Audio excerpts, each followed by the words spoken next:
Assalamualaikum warahmatullahi wabarakatuh. Saya Sinta Amelia dari kelas 12 MIPA 2. Di video kali ini saya akan menjelaskan materi biologi tentang pembelahan sel secara mitosis. Mitosis adalah peristiwa pembelahan sel yang menghasilkan dua sel anak dengan jumlah kromosom yang sama dengan sel induknya. Mitosis terjadi di semua sel-sel tubuh atau somatis, kecuali di sel-sel kelamin atau gamet. Mitosis berfungsi untuk pertumbuhan sel tubuh, memperbaiki sel-sel tubuh yang rusak, dan untuk mempertahankan jumlah kromosom. Nah, sekarang mari kita perhatikan tahap-tahap pembelahan sel secara mitosis. Tahap pembelahan sel itu dimulai dengan interfase.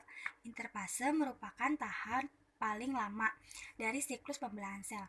Fase pembelahan sel itu sendiri hanya sekitar 3/4 dari siklus pembelahan sel. Tahap interfase merupakan tahap yang paling sibuk. Ada 3 tahap, yaitu fase G1, fase S, dan fase G2. Pada fase G1 terjadi berbagai sintesis protein untuk menyiapkan bahan-bahan dalam proses selanjutnya. Pada fase S terjadi replikasi DNA. Ini adalah kromatin atau benang-benang halus yang telah dalam keadaan diet disebut kromatin, bila dalam interfase disebut kromosom. Dalam fase pembelahan, di sini terlihat ada dua sentrosom. Satu sentrosom ini memiliki dua sentriol yang nantinya akan membentuk benang-benang spindel. Warna kuning ini menunjukkan salut inti berupa fragmen-fragmen yang masih menyatu. Salut inti melingkupi materi inti berupa kromatin-kromatin tadi. Warna biru yang bulat ini disebut nukleus. Nukleus sendiri adalah sebagai pembentuk subunit ribosom. Setelah tahap interfase adalah tahap pembelahan sel.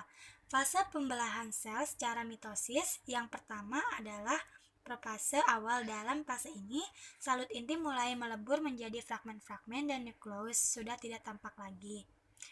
Di sini terlihat adanya 4 kromosom. Diet yang diploid proses awalnya kromatin diet ini mengalami kondensasi menjadi tampak lebih tebal dan memendek, sehingga disebut kromosom diet atau kromatid. Setiap kromatid terdiri dari sepasang kromosom monad. Kedua sentrosom telah membentuk benang-benang spindel yang memanjang dan mulai bergerak ke arah kutub yang berlawanan. Tahap selanjutnya dari pembelahan secara mitosis adalah prometafase atau profase akhir.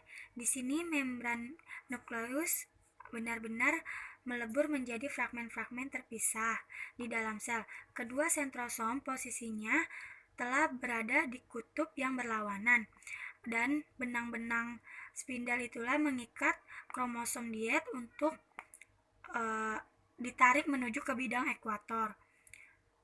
Ujung-ujung benang spindel itu sebenarnya tidak menyatu, tetapi hanya berhimpit atau disebut dengan overlapping. Tahap selanjutnya adalah metafase. Pada tahap ini, posisi 4 kromotif atau kromosom diet yang tadi telah tersusun sejajar di bidang ekuator. Kedua sentrosom di kutub berlawanan yang membentuk benang-benang spindel inilah yang berperan penting dalam pergerakan atau menggerakkan kromosom diet menuju ke bidang ekuator seperti yang terlihat pada gambar ini.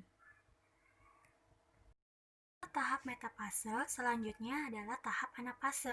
Dalam tahap ini ditandai dengan adanya 4 kromosom atau kromatik yang mulai mengalami pemisahan menjadi 4 kromosom monad. Selanjutnya 4 kromosom monad ini secara bertahap akan ditarik oleh benang-benang spindel menuju ke kutub yang berlawanan. Sebenarnya pemisahan kromosom akibat benang-benang spindel yang memendek membuat bentuk sel mulai memanjang.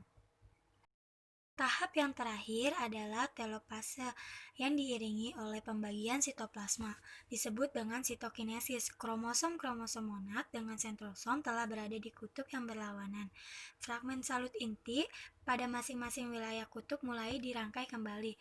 Benang-benang spindel dengan sentrosom tidak tampak lagi. Kromosom monad pada masing-masing wilayah kutub menjadi kromatin kembali.